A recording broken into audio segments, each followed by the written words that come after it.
Nako, breaking news ho yan mga kababayan. Hindi na daw ho makikipagtulungan sa ICI ang mag-asawang Diskaya. At dito sa video na to, itong si Terry Redon. Kesyo yung parking, yung sagasa, yung mga kabalintunang ginawa nila noong 19th Congress, sinisisi pa rin doon sa 18th Congress nung panahon nitong si dating Pangulong Rodrigo Duterte. Ito talagang pakawala na to ni Zaldico. Ibang klase ho, no? Talagang ipipilit at ipipilit ho niya na maikonekta ang Duterte dito sa issue ng flood control. Kaso ang problema ho mga kababayan, 23, 24, 25 budget ho ang pinagmulan ng napakalaking nakawan na nakita ng buong sambayanan sa mga nakalipas na linggo at buwan.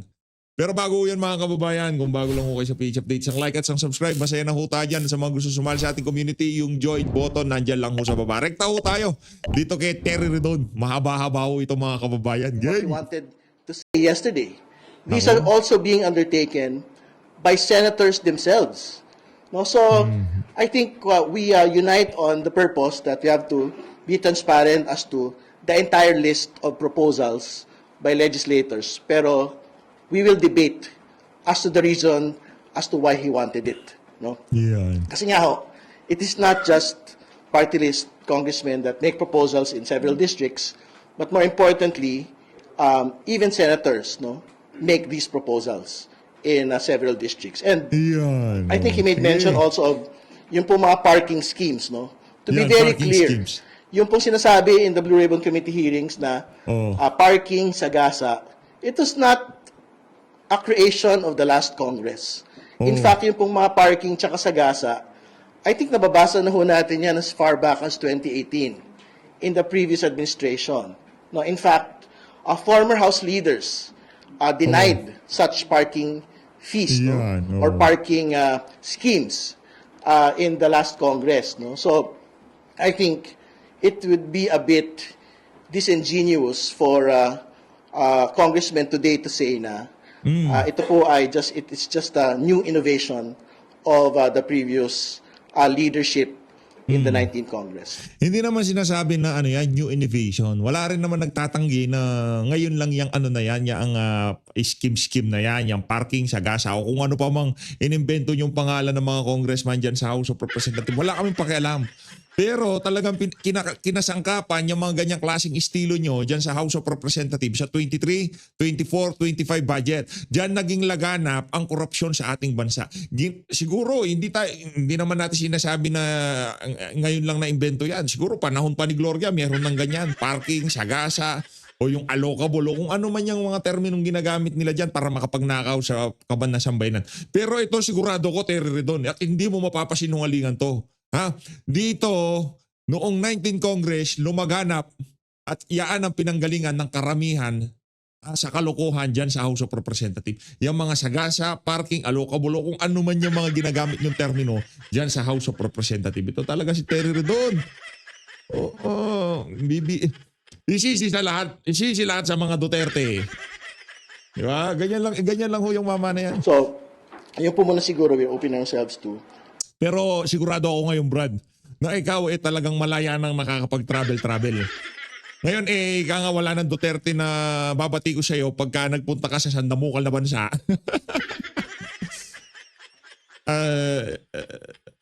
Sa pagiging opisyal mo sa pamahalaan. Kasi anong panahon ni Tatay Digong, pinuna ho yan eh. Kaya galit na galit kaya dating Pangulong Rodrigo Duterte yan eh. Ano ba akong pinuna? Questions. Sir, about lang po sa speaking of flood control projects, sa isang survey po na after research about government infrastructure projects, nakasaad na most adult Filipinos, 60%, reported feeling anger or outrage when they think about the corruption in government. 30% expressed fear or anxiety, while another 9% reported feelings of sadness or disappointment. Ano po yung masasabi? Well, syempre, 60 plus 30 is 90% ill feelings towards how government has been doing its job, no? Particularly on flood control, infrastructure, and how we actually implemented it. Which is why, mataas ho talaga expectation ng mga kababayan ho natin, not just on Congress and the Senate on our investigations, but more importantly on the Independent Commission for Infrastructure, to be able, and of course the other law enforcement agencies that we have like the Ombudsman, na talaga ho may mapanagot po ng mga personalidad na napangalanan dito po sa entire flood control controversy. No? So, I think, yung po 90% ill feelings, dapat tugunan po ng tama at maayos ng gobyerno pong ito. And syempre, one of the steps, and we had been stating this previously already, is for the ICI to make a determination on which parts of the proceeding can actually be made public, which part of the proceedings will remain in executive session. But obviously, under any circumstance, hindi ho talaga pwede na full private executive session proceedings lang po ang ginagawa po ng ICI. It's not because gusto lang ho makiusyoso ng mga kababayan ho natin. And to be very clear, sa mga korte naman ho, and quite certainly yung po chairperson po ng ICI, dati pong maestrado, wala naman hong full executive sessions sa mga korte ng bansa, kahit sa Supreme Court. No? So, ang kasalanan pa nyo pala yan Gusto lang makiusyoso ng ating mga kababayan wag na kayo. Wag na kayo makiusyoso. Kahit pera nyo ang ninakaw nila, wala kayong karapatang makiusyoso. Wala kayong karapatang malaman kung anong pinag-uusapan dyan sa ICI. Tama, mali. Terror doon. Yung mga lohika mo, singlabo ng mga ng butas ng ilong mo, lang yaka. Ang toko, pera na sambay ng Pilipino pinag-uusapan natin dito. Ngayon, nag-aanap ng accountability ang ating mga kababayan. Kung ang accountability at yung transparency yun ang sa publiko ng ipagsabihin na nating oral argument dyan sa Korte Suprema kasi dati daw maestrado ng Korte Suprema ang chairperson ng ICI Isa publiko nyo yung record, yung video, yung hearing. Wala namang problema, anak ng tokwa. Ano ba naman makita namin si Romualdez, di ba, nagpapaliwanag doon at sinasabi niya na hindi, wala akong alam dyan. Doon sa budget, doon sa budget process, wala akong alam dyan. Ang appropriation ko bahala dyan. Anak ng tokwa, walang hindi ho taratrabahuhin yung mga budget na yan kung hindi binasbasayan yan ni Martin Romualdez. Wala kang kinalaman sa budget deliberation pero yung akap mo naponduhan. Ano yun, magic? Ano ka, meron kang nakikipag-communicate ka kay Saldico using your betlog, ganon? Nang ng Petrong Garapata, loloko nyo kami. ibig sabihin, meron pa ring bahagi ng mga pagdinig sa mga korte na binubukas po sa publiko. Hindi po necessarily live streaming, Sabi pero mo nakakapasok ang media, nakakapasok po yung each and every interested party po rito. So for as an example, at ito na ho yung halimbawa natin nung nakaraan, yung po mga babasahin po ng mga affidavits. Anyway, it will be a public document. Anyway, babasahin din naman po talaga ito. Hindi ang problema ng public document. Pagka naging public document yan, malamang sa malamang edited na yan. Hindi na namin makikita yan, anak ng toka.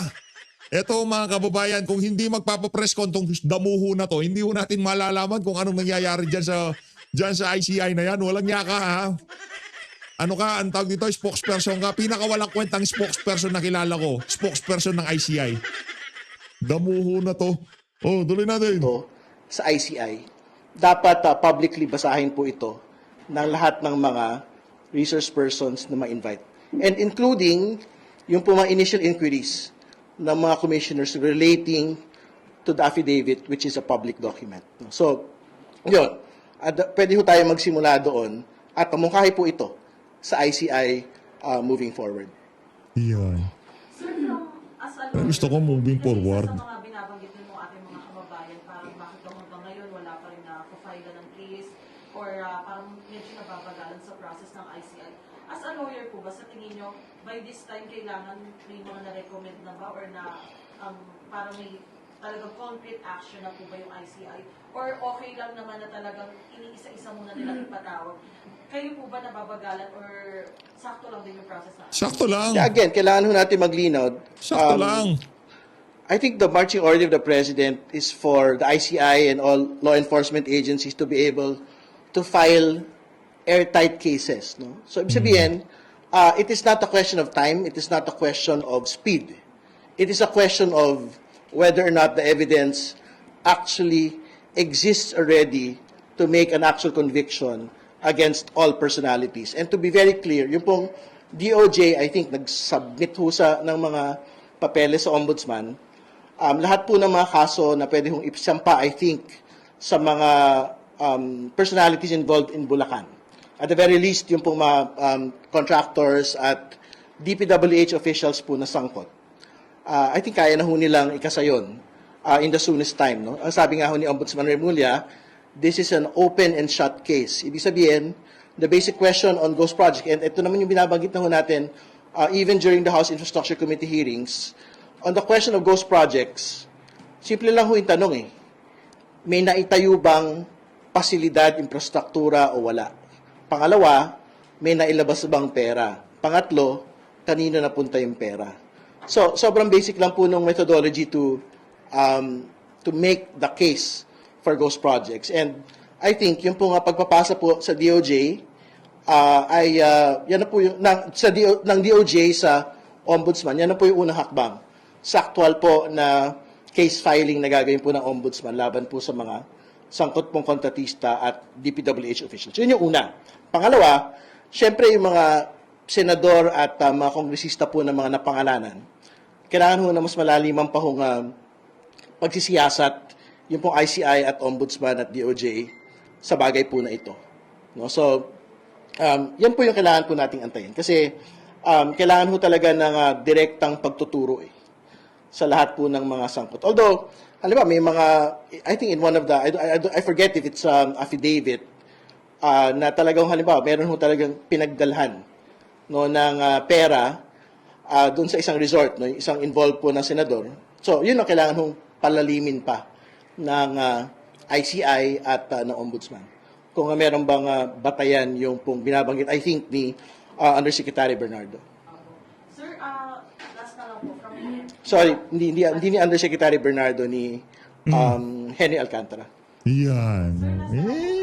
Ano, Mensahe po ba kayo? ano nila ho yan Balita ko si Henry Alcantara daw ho, parang nanikip ang dibdib. Okay lang yun, maluwang naman ang bulsa. Pangalan ng info dun sa 60% ng mga Pilipinas galit dahil sa issue ng anomalous flood control projects. Siyempre, tingin ko, I mean, we don't need a survey for government to basically understand the anger of the nation. We had seen it in the rallies. We had seen it in each and every day po na talaga naman po galit na galit yung mga taong bayan at naiinip na po sila. So, Yan. ang Alam mo bakit naiinip ang taong bayan, Terry Redon? Naiinip kami kasi bakit ayaw pang umuwi ng amo mo. Sabihin mo sa amo mo, umuwi siya as soon as possible. Kailangan niya nang umuwi sa Pilipinas. Pwede, yun lang naman kinaiinipan namin Maliban doon, okay na Sabi mo sa amo mo, uwi na siya ha. Anya ka. hakbang po patungo dito to restore public trust. Una, syempre, sinimulan na po ito doon sa budget process na ayusin yung mga naging problema nung nakaraan. May mga kailangan pang habulin, pero hindi pa naman huli ang lahat dahil hindi pa tapos yung budget. Pangalawa, yung usapin po ng pagpapanagot. No? So, antayin lang ho natin. Tingin ko, binubuo naman po ng Ombudsman, ng ICI, ng DOJ, yung lahat po ng mga kailangan pong ebidensya para mabuo po ito. Ang problema kasi dito, Brad, hindi nyo maintindihan Nakikinig kayo pero hindi nyo naiintindihan. Naririnig nyo pero ayaw nyong sumunod. Di ba? Ang sabi, ito, ulitin ko sinasabi na sambayan ng Pilipino. Gusto nila merong makulong, hindi kontraktor. Hindi nila iintindihan. Gusto nila merong makulong, hindi district engineer. Okay, pakulong din natin yan. Walang problema. Pero siguraduhin nyo, sa pagpapakulong sa mga mananagot dito sa flood control issue na to, siguraduhin nyo merong congressman na makukulong dyan. Ngayon, kung wala rin lang naman congressman na makukulong dyan, ano na tayo, dyan na pumapasok yung people power na ideya ng iba nating mga kababayan. Well, di naman natin suportado dito dahil meron tamang proseso para tanggalin yung mga incompetent sa pamahalaan. Ay, ang paraan na yan, napaka-extreme ho yan, o make or break yung ano na yan, yung option na yan. Pagka hindi nagawa yan, naku, wala. Lalong lalakas ang pwersa ng mga masasamang elemento sa pamahalaan. Ngayon naman, kung magawa, magkakaroon ho na talagang pagbabago sa ating bansa. Nasa ano ho yan, nasa mga kababayan ho natin yan. Tayo lang naman ho dito, mga miron lang naman ho tayo, hindi ho tayo nanghihikayat ng kung ano-ano dito. Kasi sinasabi lang ho natin dito mga kababayan, ang punto dito, kung may makukulong, kung merong ebidensyang lulutang at kung itong mga ebidensya na to at kung ang mga makukulong na to para lang dito sa mga district engineer at mga contractor, naglolokohan na ho tayo dito. Para sa sambayan ng Pilipino, abangan ho natin abangan natin. Alam ko, masyadong impatient na yung mga kababayan natin, pero tignan lang ho natin mga kababayan, sisigurado ko dito, pagka hindi naging naging kaaya-aya sa panlasa ng sambayan ng Pilipino, yung ginawa nyo dyan, hihanda-handa nyo na yung mga tumbong nyo. Mayayari kayo sa sambayan ng Pilipino. Yun ang sigurado. No? So, as soon as the first cases are filed by the Ombudsman, tingin ko naman, hindi po ito magiging matagal sa level po ni Ombudsman Remulla kasi dati siyang DOJ and siya din naman basically yung nag-head nung pag-imbestiga nung nakaraan. So, tingin ko it's just a matter of re-reviewing all the documents again. But I think I'm quite certain they are ready to file cases in the soonest possible time. Sir, your comment dun sa Ombudsman decision to set new guidelines, basically making public the SALN, may epekto po ba ito sa mga investigasyon regarding corruption?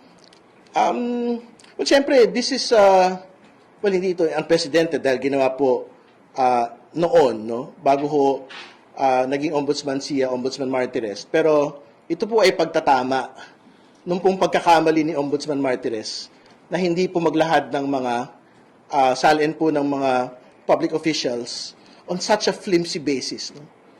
So yun yung una. Pero pangalawa, I think yung pong SALN policy po ng Ombudsman is basically just limited to executive officials. No? So I think the public expects that at the level of the Senate and the Congress, we should be able to implement our own SALN release disclosure policies in the soonest time as well.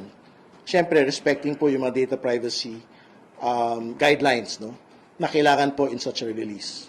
Having said that, would you have information if the House of Representatives will in fact align its policies with the Ombudsman Memorandum Circular?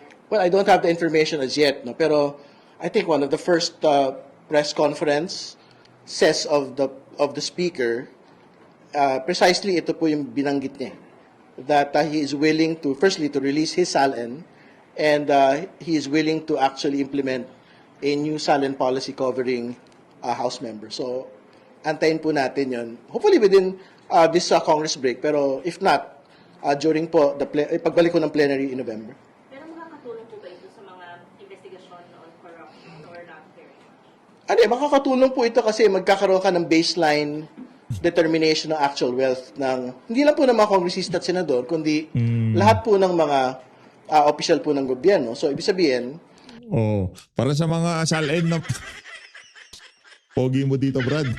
Ako nagdududa ako dito sa mama na to, baka si boss lang to Boss, hindi ba ikaw to? Baka si malupiton lang tong na to, itong mama na to, nagpapanggap lang siyang congressman, no?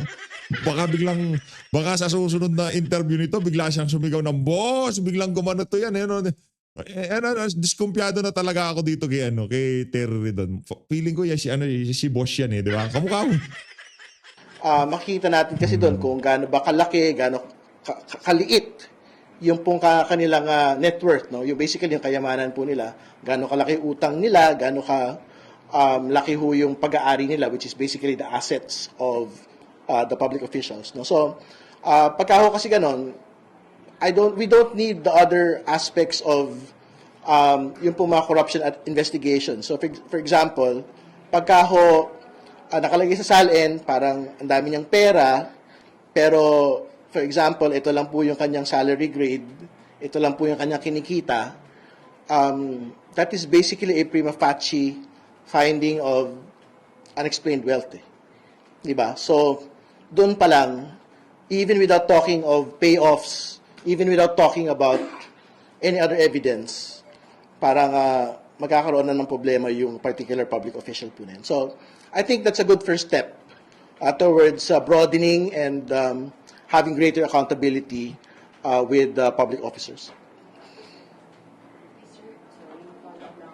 Currently po ba, ano yung pananagutan ng House pagdating sa paglalathala o pagsasapubliko ng SALN ng mga lawmakers?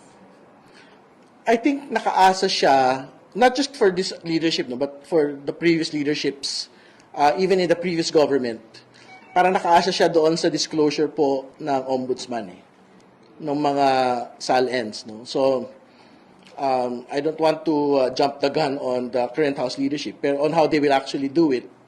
Pero ngayon, I think the House will have to make its own policy without having to wait for the ombudsman. Pero may pending resolution po kasi, yun pong akbayan party list na gawing public po yung salin ng mga lawmakers. Pending pa with House Committee on Rules. Okay. Well, ang totoo, we don't have to wait for the House resolution to actually be approved, no? If the House leadership deems it very important and very significant to restore public trust in government, and which is basically what the Speaker stated in his Congress break speech, no? I think the House leadership can do it on its own without having to wait for the House resolution to be approved. Siyempre po ba yun kung sa open bycam na panawagan din? Actually, open bycam, siyempre hindi lang ho Kongreso yung magdidesisyon po sa open bycam.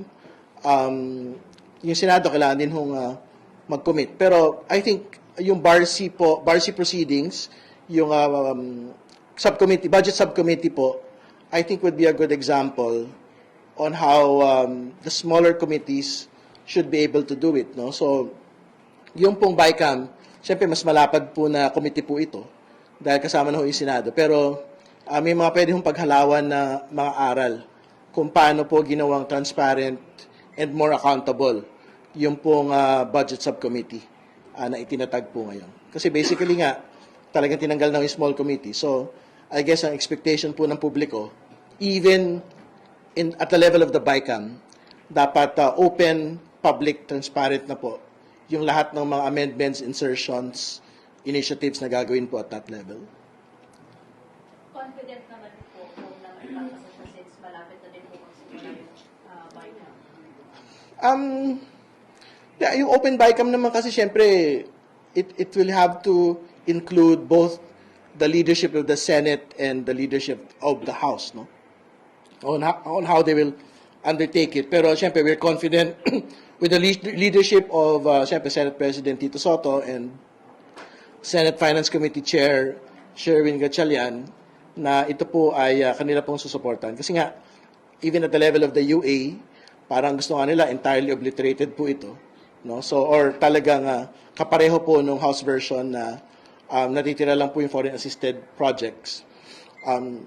Confident naman tayo na even sa level po ng open BICAM gagawin po natin ito. On the topic of farm-to-market roads, specifically yung those farm-to-market roads have been gaining traction. Meron ng kumpas from Napalas and the President himself na imbestigahan at wala na raw dapat palakasan sa mga susunod pa. Formerly, your committee gave way to the ICI, specifically with the anomalous flood control projects. So, sir, pwede bang mag-imbestiga ang Infracom as the new direction to the those farm-to-market roads? Well, pwede ho nating, actually, just to be very clear, Teka lang ha, ako, bro, dasan na yung Infracom? Marami naghahanap sa Infracom. Ano na nangyari sa Infracom? Pwede mo ba kaming balitaan? Kasi parang ano yun ikaw yung ano nun chairperson nun Kayo nila Abante yun Ano na nangyari doon? Di ba? Bakit nyo tinigil? Kayo ang tagapagligtas ng sangkatauhan Dapat hindi nyo tinigil yun. Nangyaka talaga yung pong ganun. farm-to-market roads, yung pong mga local government unit projects, infrastructure, I think yan po, hindi pa yan, yung mga irrigation projects po ng NIA, I think there are questions that are being raised on these projects as well. I think these are not within the ambit of the Infracom. So, I think it can be subject to a new resolution. So, ibig sabihin, we can do a new inquiry on it. So, for example, kung yung pong sa DA, FMRs, pwede hong magkaroon ulit ng joint committees to look into it. Pero dapat kasama na po yung Agriculture Committee dyan kasi sila naman ho yung main committee. Public accounts can also be part of it and yung good government. No? So, pag-aralan po namin, we have to talk to the other committee chairs on what they want to do with it. Personally, how would you personally lobby with the idea to... No, I think that's something that we want to be able to do. Kasi nga, I guess what the President wanted was a full sweep Hindi ba? So, ibig sabihin, anong sabi ng mga tao sa social media, DPWH pa lang ito. Hindi ba? Yun yung lagi nilang binabanggit. So, I guess if the direction is to do a department-to-department, agency-to-agency sweep, it's something that we have to undertake. Hindi ba? So kung may problema sa NIA, titingnan natin yung problema. Sa DA, tingnan natin yung problema sa DA. Kung may problema sa NIA, tingnan natin yung problema sa NIA. Kung may problema sa mga LGUs, tingnan natin yung mga problema sa LGUs. Kasi, if you would remember, marami sa mga kontratista na pinangalanan, doon po sa top 15 ng flood control projects, naglalaro din. Di ba? Nagbibid out, nananalo din po ng mga kontrata sa ibang mga ahensya. Nananalo din po ng mga kontrata sa mga lokal na pamahalaan. So, ibig sabihin, if we really wanted to go to the bottom of it, you have to have an entirely separate inquiry into all of these other agencies.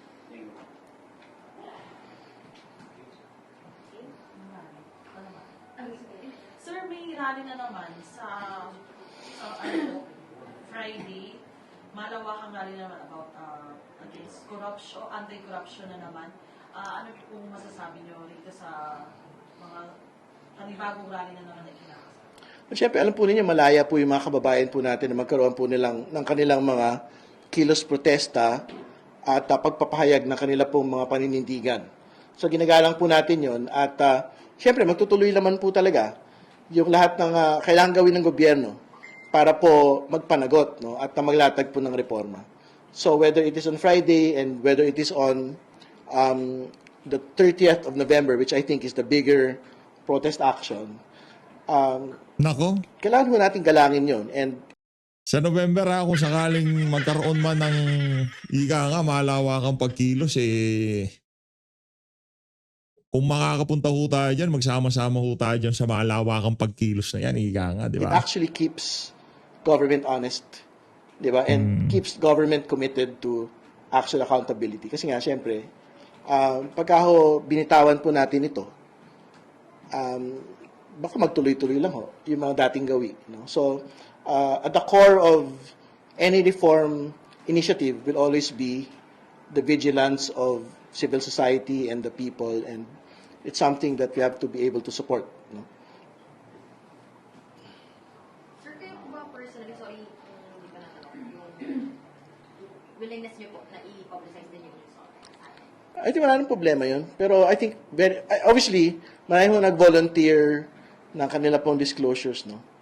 Pero, we would want the House to be able to enact their own policy. Para hindi lang ho ito pagsasarili ng mga disclosures po ng paisa-isa ng mga kinatawan. Kung naglatag, sir, ng policy, any suggestion po? Hindi, pwede naman magkapareho lang po yung policy ng ombudsman.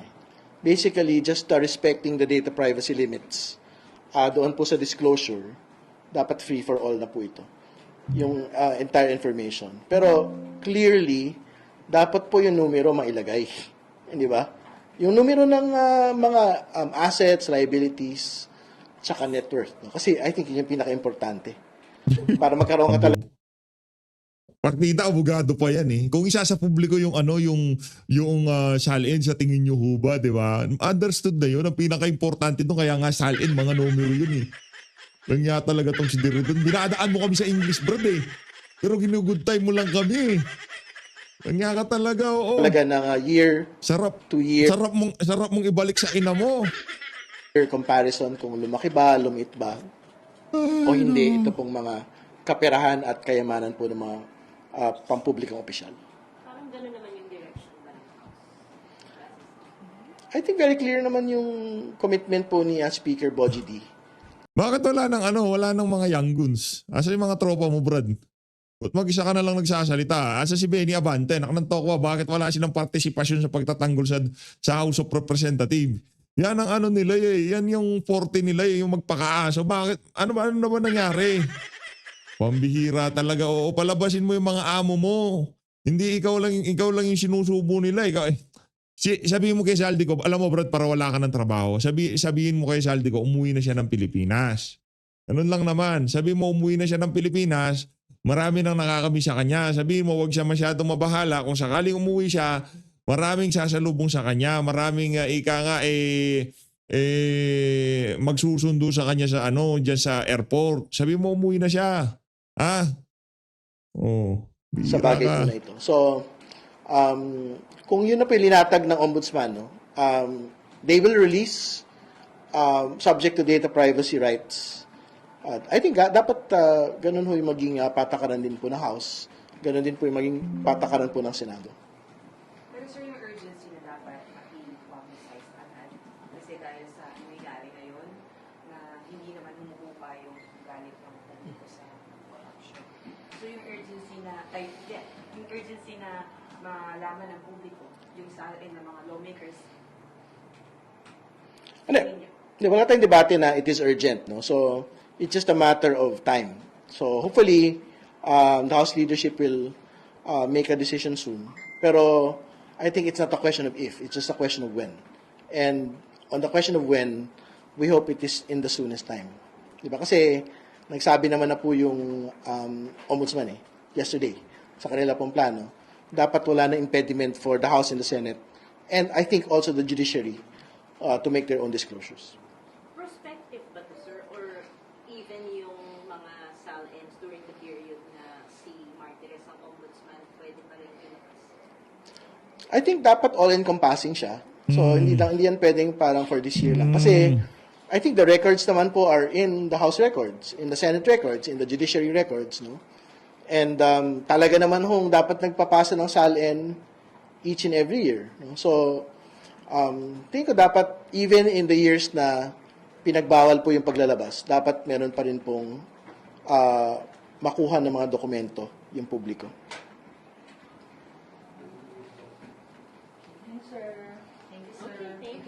Wala na kayong tanong kay Ator Terry Redon? Anak ng tawa, yung lang pala tatanong nyo. Dapat tinanong nyo kung nakausap nyo na ho ba yung amo nyo si Zaldico. Kasi Bicol Saro yan eh. Tropa niya nung ako Bicol eh. O saan nyo ho ba yung pinakahuling lokasyon na nitong si Elizalde ko? Pwede nyo ho ba naming malaman? Kasi ang sinasabi ng mga kababayan natin, kung walang makukulong dito sa issue na to, para lang tayo naglolokohan. Ngayon, ang ika nga, kumbaga sa yung mga naglilihi, di ba, parang merong gustong kainin yan di ba? Yung tipong kinikrave ng na ipakulong ng ating mga kababayan, yan si Elizalde ko. Ngayon, kung hindi rin lang naman pala makukulong tong si Elizalde ko, wala rin kwenta. Kaya dapat, yung mga reporter na to, tinanong kay Terry Redon kung nasa na yung kanyang amo. Amo mo yan eh. Imposible namang hindi mo alam yung niyan. Kinalalagyan niya ngayong mga panahon na to. Hindi. Sa bagay, di rin naman rin pala niya sasabihin kung amo niya nga pala yun, dapat pagtakpan niya, di ba? Antakin nyo nga yung mga sagasa, parking o kung anumang termino ginagamit nila dyan. Ngayong nagamit to dito sa 19th Congress, doon sa 19th Congress, kumita napakaraming congressman dyan sa mga gimmick na yan. Ngayon, kesyo ginugulo na ho nila usapan. Kesyo hindi lang naman sa amin nag-inaumpisa yan matagal na yan Ika nga, dinatnang namin dyan yan Pero hindi nila ginamit yung mga ganyang klaseng kalakaran. Ang na yan, yung mga parking na yan, yung mga insertion na yan. As always, maraming salamat to sa pag-support sa PH Update. Tandaan nyo kung pagmumukha nitong mama na to. Pag nakita nyo sa kalsada, kumustahin nyo lang. Tanong nyo kung nasaan na si Zaldico. Malinad ng Pilipinas. Maraming salamat mga kababayan.